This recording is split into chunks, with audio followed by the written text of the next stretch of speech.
کیونکہ نظام کی بقا، سوسائٹی کی بقا اسی بات پہ موقوف ہے۔ جیسے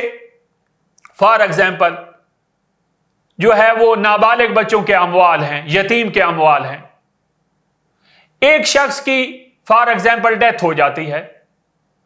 اور ان کی جو جس شخصیت کی ڈیتھ ہوئی ہے ان کی جو اولاد ہے وہ سب کے سب نابالغ ہیں، اور یہ جس شخصیت کی ڈیتھ ہوئی ہے انہوں نے بینک بیلنس بھی چھوڑا ہے، پلاٹ بھی چھوڑے ہیں، زمینیں بھی چھوڑی ہیں، تو یہ ساری کی ساری ان یتیموں کے اموال ہیں جو کہ نابالغ ہیں۔ تو ان کے اندر کون تصرف کرے گا؟ کیا کوئی بھی سوسائٹی میں سے شخص کھڑا ہو جائے اور رشتہ داروں میں سے کھڑا ہو جائے اور بہت ہی سمارٹ طریقوں سے ان یتیم کے اموال کو ہڑپ کر جائے؟ اس پر اللہ تعالیٰ کی ذات اور ائمہ علیہ السلام راضی نہیں ہیں کہ یتیم کا مال ضائع ہو جائے، لہذا اس میں حتماً مجتہد المطلق کو ولایت حاصل ہے کہ وہ مداخلت کریں۔ لہذا اس طرح اگر کسی مومن کی ڈیتھ ہوتی ہے اور ان کے جو اولاد ہے وہ نابالغ ہیں تو ہمیں مجتہد مطلق کی طرف رجوع کرنا پڑے گا۔ سوسائٹی میں سے یا رشتہ داروں میں سے کوئی بھی شخص کھڑے ہو کر ان کے اموال میں تصرف نہیں کر سکتا، ان مرحوم کے گھر میں تصرف نہیں کر سکتا، اور یہ بچے خود نابالغ ہیں، یہ خود تصرف کے قابل نہیں ہیں کیونکہ ابھی تک بالغ نہیں ہیں۔ لہذا اس صورت میں ہمیں مجتہد مطلق کی طرف رجوع کرنا پڑے گا۔ مجتہد مطلق جو ہے ایک عادل شخصیت کو ان بچوں کے اموال کے اوپر ولی بنائیں گے، جو عادل شخصیت ان بچوں کی مصلحت کو دیکھ کر کہ ان بچوں کی مصلحت کس چیز میں ہے، ان بچوں کا فیوچر کس چیز میں، اس کے مطابق جو ہے وہ ان کے اموال میں تصرف کرے گا۔ کیا پلاٹ کا باقی رکھنا ان بچوں کی مصلحت میں ہے تو باقی رکھیں گے، پلاٹ کا فروخت کرنا ان بچوں کی مصلحت میں ہے تو فروخت کریں گے۔ اسی طرح جو ہے وہ ان بچوں کو کس سکول میں پڑھانا ہے اور کیا ان کی مصلحت میں ہے، وہ عادل شخصیت کے جس کو مجتہد مطلق معین کریں گے وہ تصرف کریں گے۔ لہذا مال یتیم کو جو ہے وہ ایسے ہی چھوڑ دیا جائے کسی کے رحم و کرم پر، کوئی بھی جو ہے وہ کھڑے ہو کر ان کے اندر تصرف کرے اور سمارٹ طریقے سے مال یتیم کو کھا جائے اور ان بچوں کے مال کو کھا جائے، اس پر اللہ تعالیٰ کی ذات اور ائمہ علیہ السلام ہرگز راضی نہیں ہیں۔ لہذا مجتہد مطلق کو جو ہے وہ ولایت حاصل ہے، ان کی اجازت کے بغیر جو ہے وہ ان کے اندر تصرف نہیں کیا جا سکتا، اور وہ کسی کو ولی معین کریں گے جو عادل ہوں گے اور ان کے جو ہے وہ تصرفات عادلانہ ہوں گے جو بچوں کی مصلحت کے مطابق ہوں گے۔ اسی طرح جو ہے وہ دوسری مثال آپ کے سامنے میں ذکر کرتا ہوں کہ وقف کے اموال ہیں، ماشاءاللہ مومنین جو ہے وہ بہت کثیر تعداد میں اموال وقف کرتے ہیں مساجد کے لیے اور امام بارگاہ کے لیے۔ تو یہ جو اموال وقف کیے گئے ہیں، زمینیں وقف کی گئی ہیں، پلاٹ وقف کیے گئے ہیں، اموال وقف کیے گئے ہیں مساجد اور امام بارگاہ کے لیے، اس کے اندر کون تصرف کرے گا؟ کیا کوئی بھی معاشرے میں سے انسان کھڑا ہو جائے اور ان کے اندر تصرف کرنا شروع کر دے، جس کو یہ بھی معلوم نہیں ہے کہ یہ جو امام بارگاہ کے اموال ہیں ان کو کہاں پہ خرچ کرنا چاہیے، وہ معارف اہل بیت میں خرچ کرنا چاہیے یا کہاں پہ خرچ کرنا چاہیے، اور معارف اہل بیت ہیں کیا، معارف دین ہیں کیا؟ لہذا ان اموال میں مساجد کے اموال ہیں یا امام بارگاہ کے لیے جو اموال وقف ہیں، ان کے اندر کوئی بھی شخص سوسائٹی میں سے کھڑے ہو کر ان کے اندر تصرف نہیں کر سکتا۔ مجتہد المطلق کو ولایت حاصل ہے، وہ ان میں تصرف کریں گے، اور کسی عادل شخص کو کہ جو معارف دین سے، معارف اہل بیت سے آگاہ ہے، ان کو معین کریں گے، اور وہ مصلحت کو دیکھ کر اور معارف اہل بیت کے مطابق اور جن مقاصد کے لیے ان اموال کو وقف کیا گیا ہے اس کے مطابق جو ہے وہ خرچ کریں گے۔ لہذا دیکھیں، یہ جو یتیم کا مال ہے